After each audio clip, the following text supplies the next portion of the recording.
All right, so today we're going to talk about a Tascam recorder. It's a DP-03SD, and a lot of you guys have never really messed with a multitrack, or maybe you have and it's been a nightmare because you couldn't figure out how to use it. So what this video is going to do is not show you how to use it, okay? Let me make that real clear. You may pick up some things by watching it, but that's not the purpose. The purpose is to show what this will do to dramatically change your playing ability. And we've been using it mostly on the banjo, and it will increase your enjoyment of the instrument. You'll be able to play with more clarity, faster. You'll be able to see what things sound good in backup and when playing arrangements. You'll be able to compare different breaks, different solos, and see what sounds better in that particular song. So here's how this works. You'll notice that there are 8, we call them sliders or knobs, okay? And these essentially are volume controls. So this is 1, 2, 3, 4, 5, 6, 7, 8. 8 of those in a master volume, okay? So I'm going to go ahead and turn up the master volume, and also you'll see up here a headphone volume control. So if you're ever using one and you want it louder or softer, you use that. And if you've got several tracks playing at the same time and you want to adjust the volume, you can also do it using the master control, okay? Now, so here's what's going on. Just envision, just kind of stop for a second and envision 8 different instruments playing, and you can control the volume of each one and mix it. What we did is we took an SD card, all right, an SD card comes with it, and we put 22 tracks on the SD card featuring David Peterson. Now this consists of 4 songs played at 4 different speeds and 2 songs played at 2 speeds, and I think 1 song played at 1 speed. I think it's 22 tracks, 23 tracks. So in each case, and I'm going to demonstrate this, we would put a metronome on it. So let me turn this on and let you hear it as I explain it. So track 1 is a metronome. And let me go ahead and play that. Hear that? Okay, so track 2, we had Dave put on a guitar. Track 3 was I actually played a chop on the banjo. Track 4 was a bass. And then track 5 was vocal.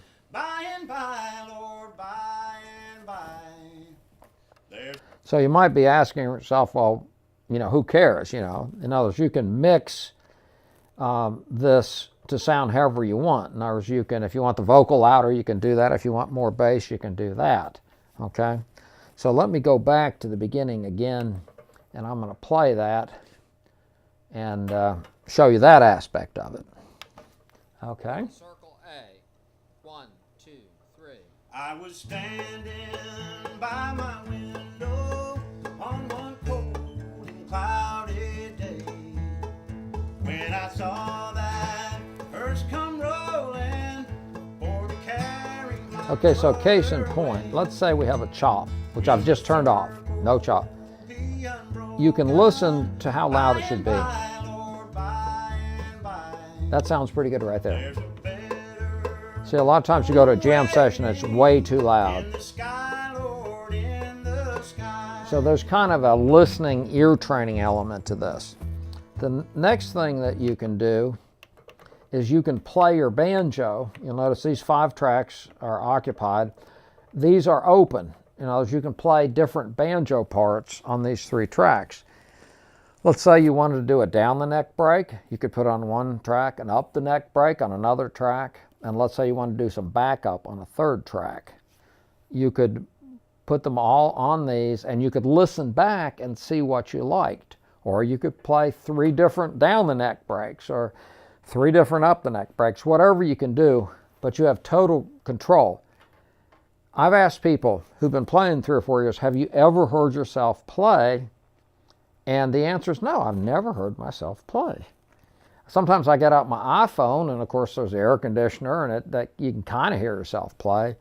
But if you want to have complete control and complete feedback, this is the unit for you to try. Now, let's talk about a couple other things you can do. Let's say I want to use the metronome, and I'm going to turn it on. And I have a banjo track on 8.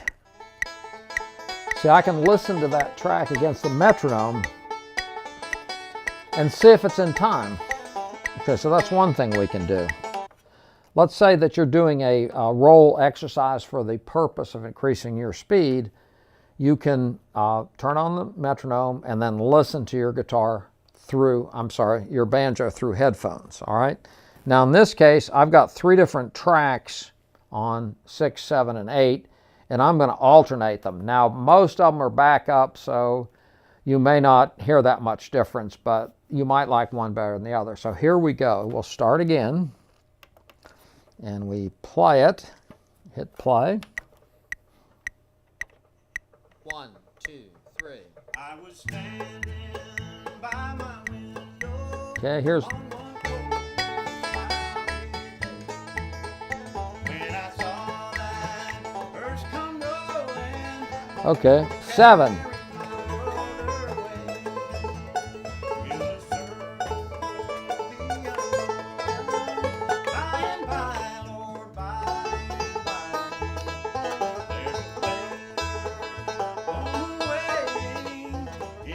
Six.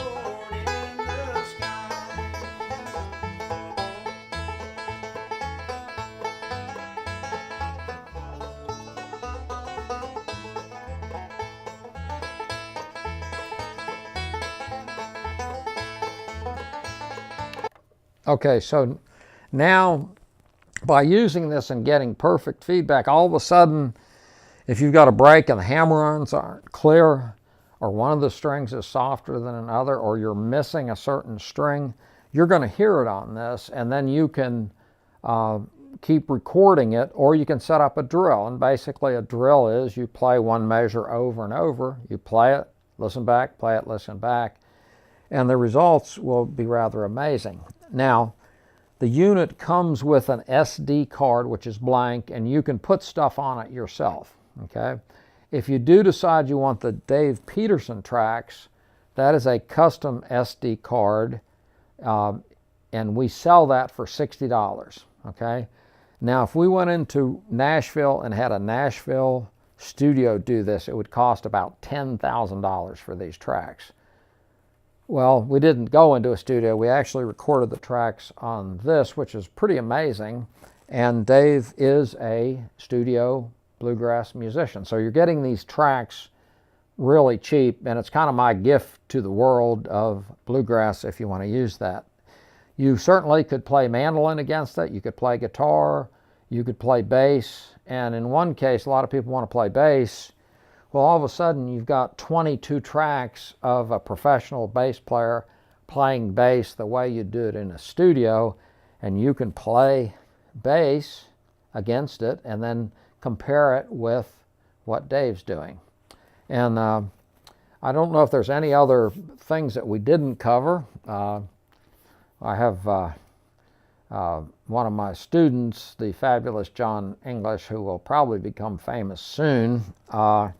He's been working with this, and the results are absolutely mind-boggling in the last 6 weeks. In the last 6 months, he's gone from kind of being a good average banjo player to playing with a lot of drive, and it's been pretty much the result of this recorder.